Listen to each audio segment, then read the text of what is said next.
Hyperx Alloy Origins Mechanical Gaming Keyboard Review.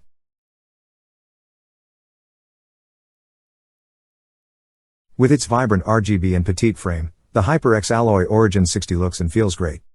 It has a super sturdy aluminum alloy base and exposed mechanical switches. The 60% form factor keyboard has bright RGB backlighting that's way brighter than a lot of RGB keyboards we've seen. The back feet have 3 levels so you can tilt it to 3, 7 or 11 degrees.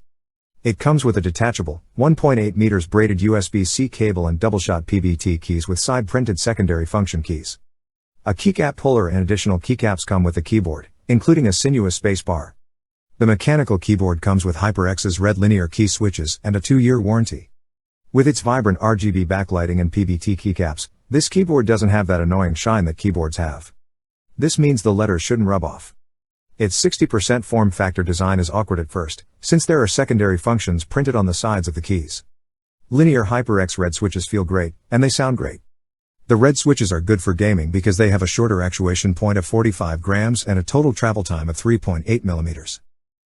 It worked great on FPS, MOBAs, action adventures, and RTS games. You just plug it in and it works.